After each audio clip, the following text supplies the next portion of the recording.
Dami-daming utang dito. Magkukumit na naman ako. Ano ba yan? Opo. Ano po yon? Pinapabigay po ni Mama. Ano? Pinapabigay po ni Mama. Ano po ito? Papel po. Nakakaloka naman yung nanay mo. Ang pag inutusan ka na naman para umutang dito. Ang haba-haba ng uutangin na naman niya. Oh, magkukumpit pa lang ako ng mga utang ng nanay mo dito. Papapadagdag na naman yung nanay mo ng utang mo dito. Nakakaloka naman yung nanay mo. Ginawa ng negosyo ang pangungutang sa tindahan namin.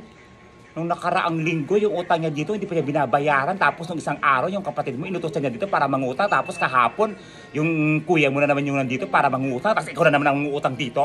Asa ba yung nanay mo? Nandun po sa bahay. Nakakaloka yung nanay mo. Ginagawa niyo tong tindahan namin.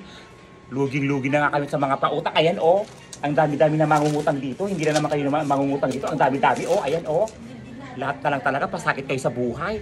Tapos utang na naman, ang haba-haba ng listahan na naman, oh. Ano itong mga to? Noodles, suka, toyo, magic sarap, paminta. Ang dami-dami naman, nakakaloka, dilata. Lahat na lang talaga, yung pagkain yata ng isang buwan, uutangin nyo na naman ngayon. Lagi na lang ugali ng nanay mo, mag-grocery, tapos uutang pala sa tindahan namin. Puro kayo pasakit sa buhay, ha? Nakaka-stress na kayo, ha? Kawawa akong nagbibenta dito. Kawawa akong kahit ang init-init sa tindahan namin. Makabenta lang ako dito kahit pa piso-pisong tubo. Ginagawa ko para makabenta. Tapos kayo, utang kayo ng utang. Utang ng utang, utang ng utang. Tapos yung nanay mo, nung nakarang araw, nakita ko. Sa kabilang tindahan, doon siya bumili. Tapos pag-utang dito. Uutos ng kayo lahat ng mga anak ng nanay mo. Kinumpleto niya yung anak ng nangigigil talaga ako. Itong mga mangungutang na to, lahat na lang talaga utang ng utang, utang ng utang. Lahat na lang talaga, nanggigigil ako sa mga utang. Kung may paligsahan talaga ng padamihan ng utang dito, yung nanay mo ang number 1 first honor. Ganyan.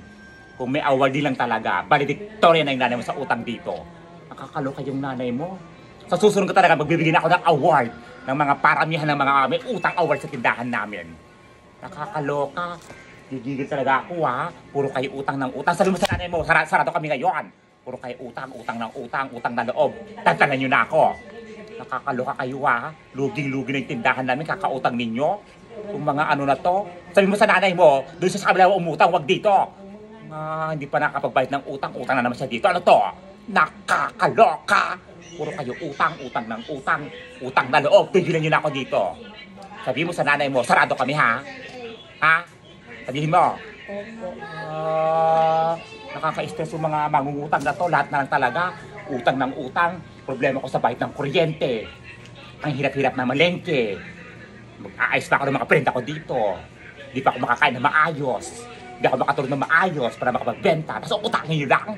Nakakaloka! Yung mga batang tuwa. Lahat na lang talaga utangin nyo. Gigil ako sa inyo, tatawa-tawa ka pa dyan. Sinasabi kong tatawa-tawanan mo ako. Pag ako na-stroke dito, ha, ang init-init ng panahon, nanggigigil ako, ha. Nakakaloka. Labas kayo dito. Yung mga pasakit sa buhay.